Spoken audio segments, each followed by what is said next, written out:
Welcome to NS education. NS education के YouTube channel में आपका बहुत बहुत स्वागत है। दोस्तों, मैं कमलेश साहू और मैं आज आपको अपना प्रोफेशनल एग्जामिनेशन बोर्ड का jail department pre recruitment test 2018 का प्रीवियस ईयर क्वेश्चन पेपर लेकर आया हूं। दोस्तों, आज हम यहां कुल जनरल साइंस से संबंधित 20 क्वेश्चनों पर डिस्कशन करेंगे।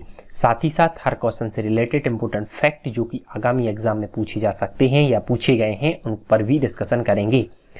वीडियो को स्टार्ट करने से पहले मेरी आपसे एक रिक्वेस्ट है, अगर आपने इसके पहले के पार्ट्स को नहीं देखा है तो उनकी लिंक को मैंने डिस्क्रिप्शन बॉक्स में दे रखा है, जहां आप जाकर उन पार्ट्स को जरूर देखिएगा। साथ ही साथ इस वीडियो के अंत में मैं आपसे एक क्वेश्चन पूछूंगा, उसका आंसर आपको कमेंट बॉक्स में कमेंट करके बताना है। साथ ही साथ कमेंट बॉक्स में कमेंट करके बताना है कि आज का वीडियो आपको कैसा लगा।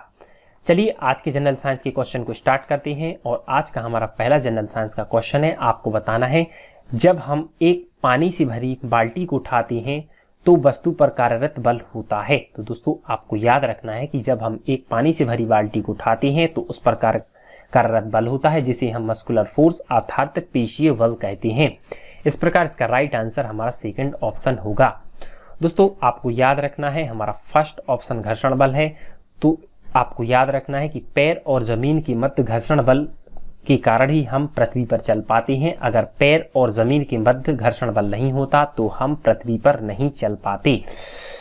हमारा थर्ड ऑप्शन है स्थिर विद्युत बल। तो दोस्तों, आपको याद रखना है जो स्थिर विद्युत बल रहता है, इसके बारे में कभी कभी पूछ लिया जाता है कि बताइए स्थिर विद्युत बल क्या होता है। तो दोस्तों, आपको याद रखना है कि स्थिर विद्युत बल स्थिर आवेशों पर लगता है।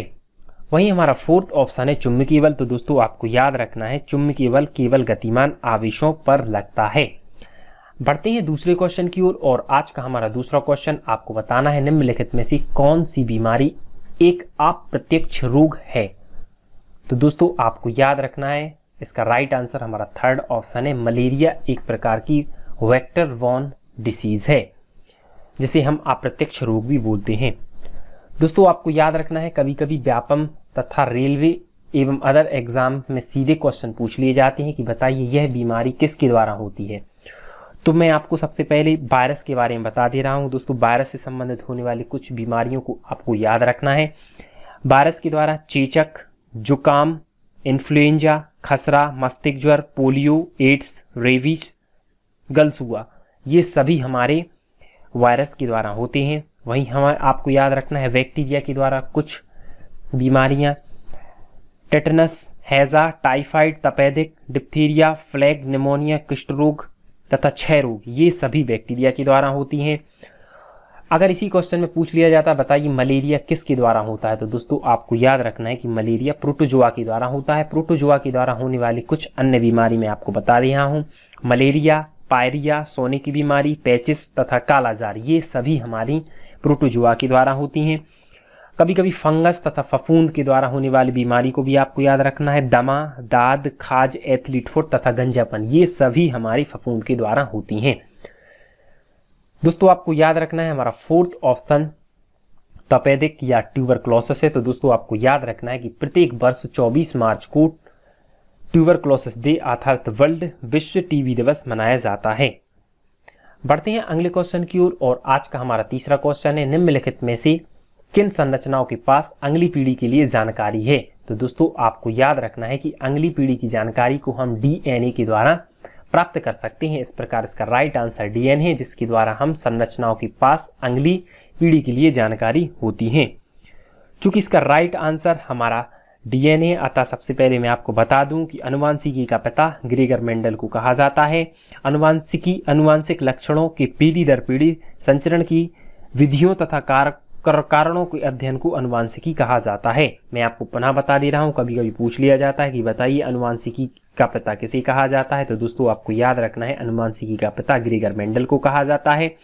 सर्वप्रथम जेनेटिक शब्द का प्रयोग डब्ल्यू वाटसन के द्वारा 1905 में किया गया था। यह भी व्यापम के प्रीवियस ईयर क्वेश्चन पेपर में पूछा गया कि बताइए आनुवांशिकी संबंधी प्रयोग के लिए सर्वप्रथम किसके द्वारा मटर के पौधे को चुना गया। तो दोस्तों, आपको याद रखना है कि मेंडल के द्वारा मटर के पौधों को चुना गया था।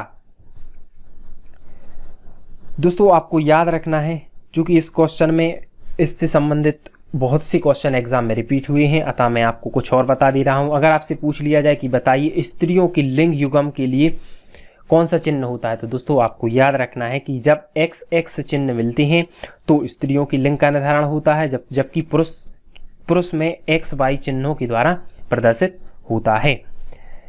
XX तथा XY विधि की खोज विल्सन तथा स्टीवेंस के द्वारा की गई थी।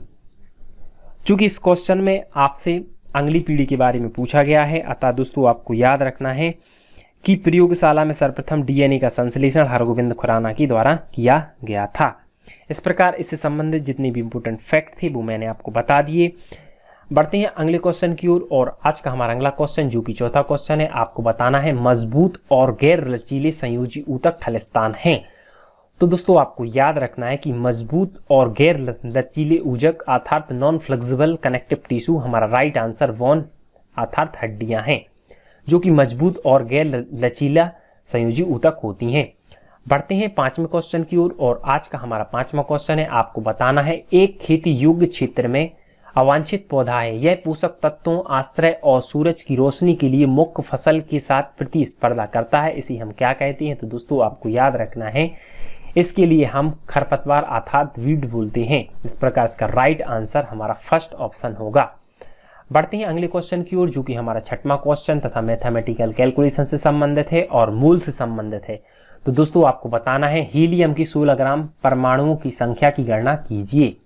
तो दोस्तों आपको याद रखना है कि सबसे पहले इस क्वेश्चन में हमसे परमाणु की संख्या के बारे में पूछा गया है। इसका डायरेक्ट फॉर्मूला होता है परमाणुओं की संख्या इज इक्वल्स टू दिया गया मास अर्थात दिया गया द्रव्यमान, दिया गया mass upon atomic mass into number of mole. तो दोस्तों यहाँ पर दिया गया द्रव्यमान हमें 16 ग्राम है, जबकि एक हीलियम का एटॉमिक मास 4 यूनिट है।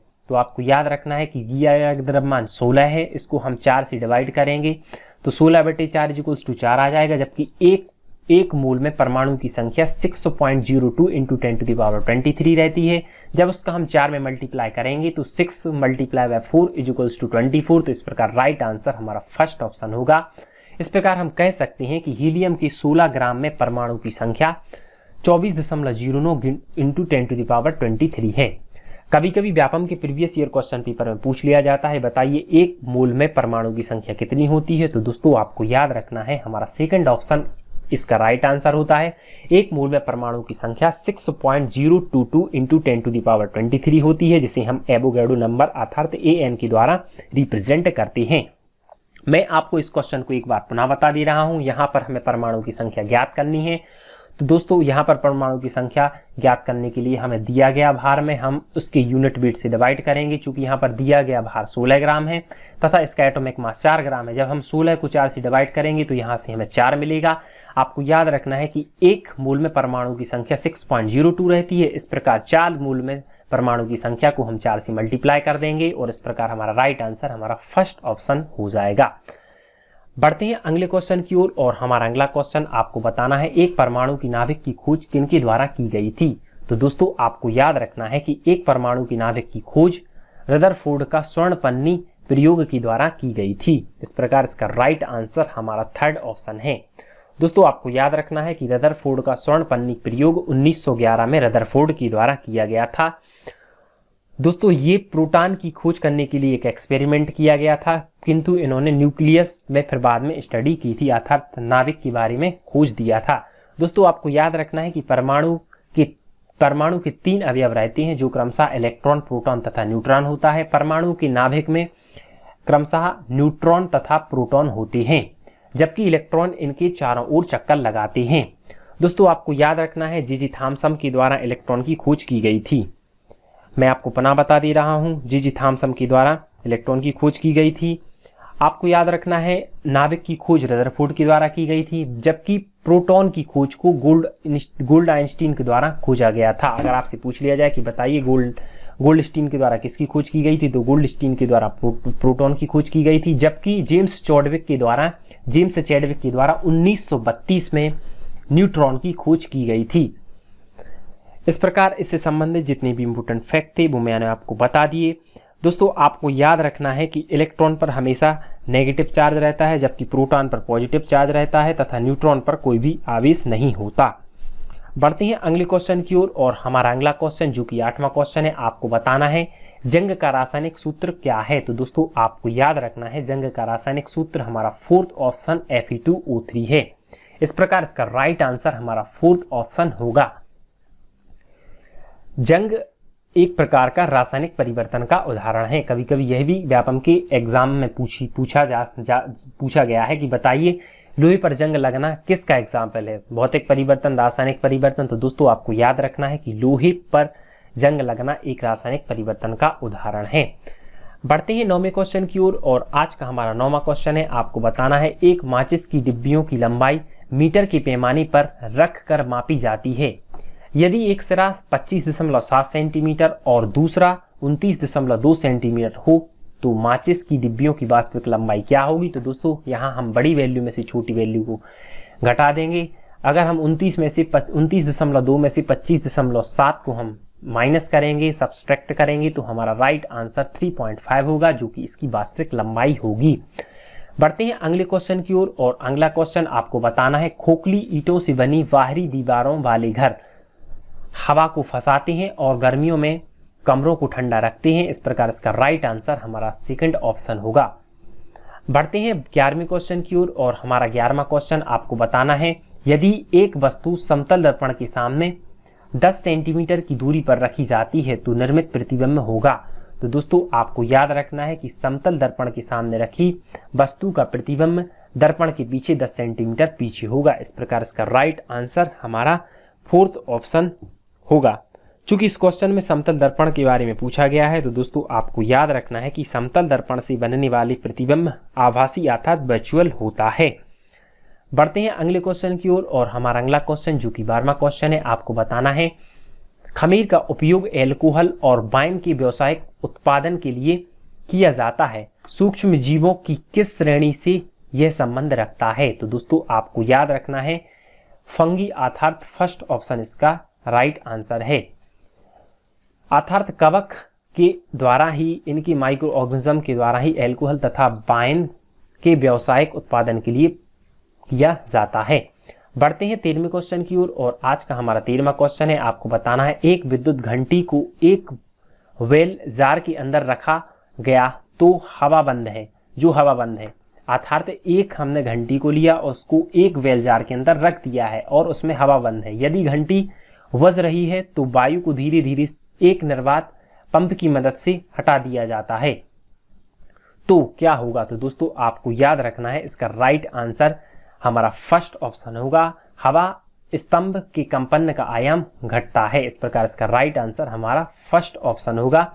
बढ़ते हैं 14वें क्वेश्चन की ओर और हमारा 14वां क्वेश्चन आपको बताना है milk of magnesia is used as, अर्थात मिल्क ऑफ मैग्नीशिया का प्रयोग खलिस्तान के लिए किया जाता है। तो दोस्तों आपको याद रखना है इसका राइट आंसर हमारा फोर्थ ऑप्शन एंटासिड के रूप में इसका प्रयोग किया जाता है, जिसे हम मिल्क ऑफ मैग्नीशिया कहते हैं। तो दोस्तों आपको याद रखना है जब हमारे पेट में एसिडिटी बनती है तब हम मिल्क ऑफ मैग्नीशिया की क्षार को यूज करके एसिडिटी को कम करते हैं या एसिडिटी से छुटकारा पाते हैं। दोस्तों पीएच वैल्यू के बारे में आपको पता होना चाहिए कि मिल्क ऑफ मैग्नीशिया की पीएच वैल्यू लगभग 10 के बराबर होती है। कभी कभी व्यापम तथा अदर एग्जाम में सीधे सीधे क्वेश्चन पूछ लिए जाते हैं उनके पीएच वैल्यू से संबंधित, तथा आपको याद रखना है कि हमारे अमाशय में जठर रस निकलता है उसकी पीएच वैल्यू लगभग 1.2 होती है। नींबू की रस की पीएच वैल्यू लगभग 2.2 होती है। शुद्ध जल का पीएच मान 7 होता है। हमारे शरीर का रक्त का पीएच मान 7.4 होता है। मिल्क ऑफ मैग्नीशिया जिसे हम एंटासिड कहते हैं इसकी पीएच वैल्यू 10 होती है तथा सबसे ज्यादा पीएच वैल्यू सोडियम हाइड्रोक्साइड विलयन की होती है जिसकी पीएच वैल्यू लगभग 14 होती है। दोस्तों आपको याद रखना है कभी कभी एग्जाम में पूछ लिया जाता है कि बताइए यह अम्ल कहाँ से प्राप्त किया जाता है। तो दोस्तों आपको याद रखना है सिरका एसिटिक अम्ल से प्राप्त किया जाता है। सिरका में एसिटिक अम्ल पाया जाता है। संतरी में सिट्रिक अम्ल पाया जाता है। इमली में टार्ट्रिक अम्ल पाया जाता है। टमाटर में ऑक्जेलिक अम्ल पाया जाता है। खट्टा दूध या दही में लैक्टिक अम्ल पाया जाता है। नींबू में सिट्रिक अम्ल पाया जाता है जिसकी पीएच वैल्यू 2.2 लगभग होती है। जबकि चींटी के डंक तथा नेटल में मेथिनोइक अम्ल पाया जाता है। इस प्रकार इससे संबंधित जितने भी इंपोर्टेंट फैक्ट थे वो मैंने आपको बता दिए। दोस्तों आपको याद रखना है कि आखिर पीएच इसको हम यूज क्यों करते हैं। तो दोस्तों आपको पता ही होगा कि जो हमारा अमाशय रहता है उसमें हाइड्रोक्लोरिक अम्ल, हमारे अमाशय में जठर रस निकलता है जिसे हम हाइड्रोक्लोरिक अम्ल बोलते हैं। उस जठर रस की पीएच वैल्यू लगभग 2.2 होती है। कभी कभी क्या होता है कि यह अत्यधिक मात्रा में अम्ल निकल जाने के कारण हमारे पेट के अंदर दर्द तथा जलन का अनुभव होता है। इस दर्द से मुक्त करने के लिए हम इस एंटासिड अर्थात मिल्क ऑफ मैग्नीशिया को यूज करते हैं। दोस्तों आपको याद रखना है कि अम्ल को क्षार के द्वारा न्यूट्रलाइज किया जाता है। चूंकि मिल्क ऑफ मैग्नीशिया क्षार होता है तथा हमारे अमाशय में HCl अर्थात हाइड्रोक्लोरिक अम्ल एक प्रकार का अम्ल होता है, तो इसको हम न्यूट्रलाइज करने के लिए मिल्क ऑफ मैग्नीशिया का प्रयोग करते हैं जिसकी पीएच वैल्यू लगभग 10 होती है। बढ़ते हैं 15वें क्वेश्चन की ओर और आज का हमारा 15वां क्वेश्चन है। आपको बताना है भूकंप क्षेत्र में किस प्रकार की इमारतें अधिक सुरक्षा प्रदान करती हैं। तो दोस्तों आपको याद रखना है इसका राइट आंसर हमारा फर्स्ट ऑप्शन भूकंप रोधी इमारतें भूकंप क्षेत्र में अधिक सुरक्षा प्रदान करती हैं। बढ़ते हैं 16वें क्वेश्चन की ओर और आज का हमारा 16वां क्वेश्चन है निम्नलिखित में से कौन सा एक रासायनिक परिवर्तन है। तो दोस्तों आपको याद रखना है कि दो प्रकार के परिवर्तन रहते हैं, एक प्रकार का भौतिक परिवर्तन, एक प्रकार का रासायनिक परिवर्तन। यहाँ पर हमसे रासायनिक परिवर्तन के बारे में पूछा गया है। तो दोस्तों आपको याद रखना है मीथेन का जलना एक प्रकार का रासायनिक परिवर्तन का उदाहरण है। बढ़ते हैं अगले क्वेश्चन की ओर जो कि हमारा 17वां क्वेश्चन है। आपको बताना है निम्नलिखित में से कौन सा टेस्टर कम संवेदनशील होता है। Which of the following testers is less sensitive. तो दोस्तों आपको याद रखना है एक टेस्टर जिसमें एक उच्च बांट तापन तंतु हीटिंग फिलामेंट का प्रयोग किया जाता है। इस प्रकार इसका राइट आंसर हमारा थर्ड ऑप्शन होगा, यह कम संवेदनशील होता है। दोस्तों चूंकि इस क्वेश्चन में फिलामेंट के बारे में पूछा गया है दोस्तों अतः आपको याद रखना है कि विद्युत बल्ब का फिलामेंट टंगस्टन धातु का बना रहता है। टंगस्टन धातु का इसलिए बनाया जाता है क्योंकि इसका गलनांक उच्च होता है। इसका जो मेल्टिंग पॉइंट अर्थात गलनांक रहता है वह लगभग 3350 डिग्री सेल्सियस होता है, अर्थात 3350 डिग्री सेल्सियस इसका लगभग गलनांक पॉइंट होता है। बढ़ते हैं अगले क्वेश्चन की ओर और हमारा अगला क्वेश्चन जो कि 18वां क्वेश्चन है। आपको बताना है निम्नलिखित में से किसका वजन सबसे अधिक है। आपको एटॉमिक मास अर्थात परमाणु द्रव्यमान दिए हुए हैं। सिल्वर का परमाणु द्रव्यमान 108 है, इसका परमाणु क्रमांक 47 होता है। कार्बन का परमाणु क्रमांक 6, इसका एटॉमिक मास हमें 12 दिया हुआ है। ऑक्सीजन का परमाणु क्रमांक 8 होता है, इसका एटॉमिक मास 16 दिया हुआ है तथा नाइट्रोजन का परमाणु क्रमांक 7 होता है और इसका हमें एटॉमिक मास 14 दिया है। इस क्वेश्चन में हमसे पूछा गया है कि किसका वजन सबसे अधिक है। तो दोस्तों आपको याद रखना है कि सबसे अधिक वजन हमारा third option 10⁻23 atoms of silver इसका राइट आंसर होगा। बढ़ते हैं अगले क्वेश्चन की ओर और हमारा अगला क्वेश्चन जो कि 19वां क्वेश्चन है। आपको बताना है बर्फ के गलनांक को निर्धारित करने के लिए एक थर्मामीटर को बर्फ से आधे भरे हुए बीकर में डाल दिया जाता है और कमरे के तापमान पर रख दिया जाता है। किस थर्मामीटर रीडिंग को बर्फ के गलनांक के रूप में लिख लेना चाहिए। तो दोस्तों आपको याद रखना है इसका राइट आंसर हमारा थर्ड ऑप्शन होगा। जब एक विशेष तापमान पर थर्मामीटर पारद पर स्तर स्थिर हो जाए तब हमें इसके पाठ्यांक को या इसके रीडिंग को देख लेना चाहिए। बढ़ते हैं आज के अंतिम क्वेश्चन की ओर जो कि हमारा आज का 20वां क्वेश्चन है। आपको बताना है भोजन तैयार करने के लिए हरे पौधे निम्नलिखित में से किसका प्रयोग करते हैं। तो दोस्तों आपको याद रखना है कि भोजन तैयार करने के लिए हरे पौधे कार्बन डाइऑक्साइड, पानी तथा खनिज और सूर्य के प्रकाश का प्रयोग करते हैं। इस प्रकार इसका राइट आंसर हमारा second option carbon dioxide, water, minerals and sunlight होगा, जो कि ग्रीन प्लांट्स अपने खाना बनाने के लिए इसको प्रयोग करते हैं।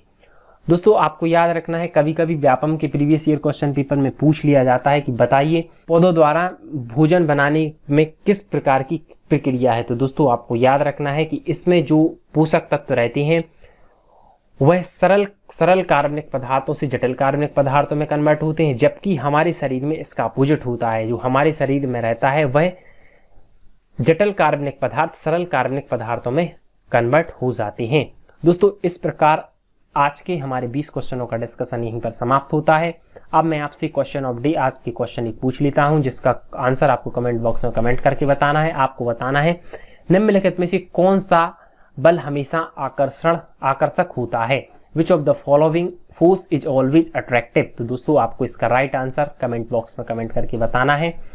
मिलते हैं अगले वीडियो में, तब तक बनी रहिए हमारे साथ। धन्यवाद। Thank you for watching my video.